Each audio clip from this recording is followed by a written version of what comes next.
So this video is going to be a little bit more on the serious side, but I feel like I should share with you. So about a week and a half ago, I had to call 911 on Savannah. Um, Everything is fine. We're all healthy. We're all good. And this video isn't going to be about like physically what happened to her because that's not what it's about.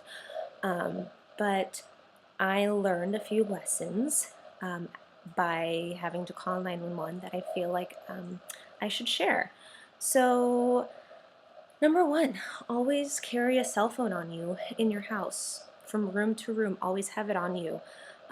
So, God forbid you're in that kind of situation. You don't have to worry about, oh, where's my cell phone? It's in the other room. I have to run, because every second counts. So always carry your phone on you. Number two, have a landline. Um, we're always on our phones. So I don't know about you, but I know for me, my phone is always like below 20%. Um, so God forbid something happens, you know that you don't have to worry about your phone dying on you. And also, for example, I live in a cement block. We don't have any reception in here. So when I called 911, it actually said call failed. That is a nightmare. Like literally, people have like nightmares that they call 911 and like they can't get a hold of 911. So I had to run to my living room to get reception, and the call went through. So another thing having a landline helps with is when I called for my cell phone, I was transferred to CHP, and then they had to transfer me over to like my local fire station or wherever 911 calls are being taken. So if you have a landline, you're already registered in an area, so it goes straight to where you need to be transferred to. So when I called, I was put on hold, I was transferred, and it's like, I need somebody here right now. So having a landline helps with many things. Number three, make sure your diaper bag is always ready. Um, I always take a few extra minutes every night at the end of the day to make sure that everything is stocked in my diaper bag. Because when I left with Savannah, like I had to go. I didn't have time to waste. Um, so I never needed. I always questioned like, why do we need like an extra outfit for your baby in your diaper bag? And I get it, like when you're out and about, your baby might have a blowout or spit up or whatever. But I was never put in that situation with Savannah, and I was like, oh, this is just taking up room in the diaper bag.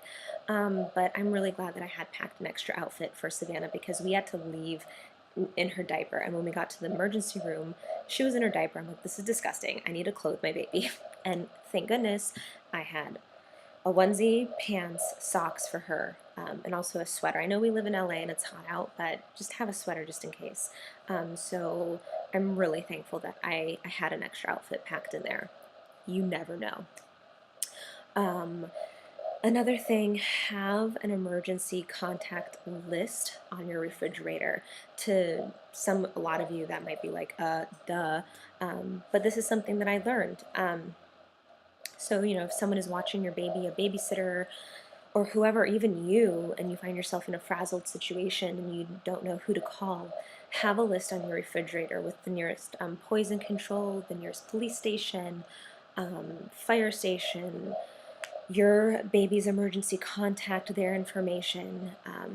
Have that all listed out.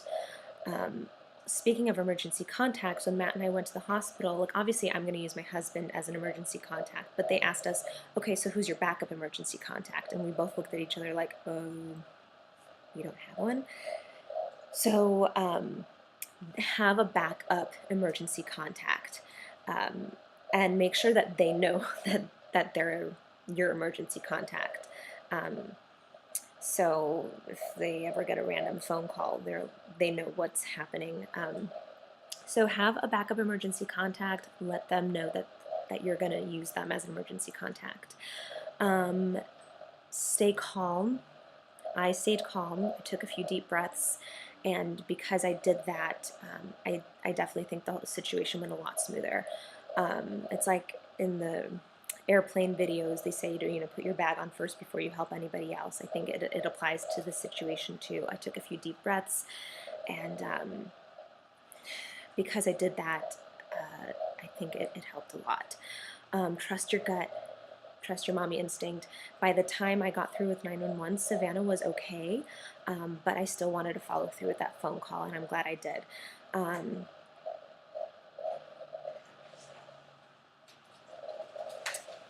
I'm making a video right now. I'm making a video right now. That's okay.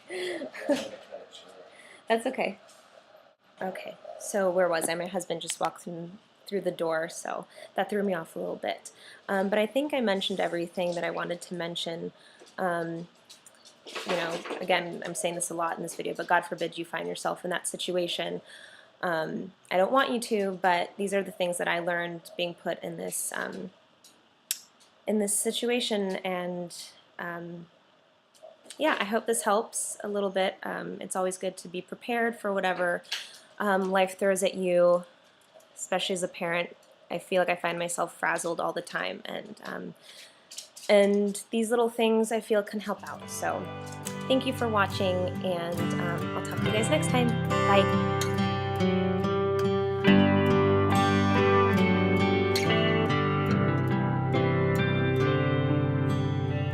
Baby girl, don't cry. Just close your pretty eyes.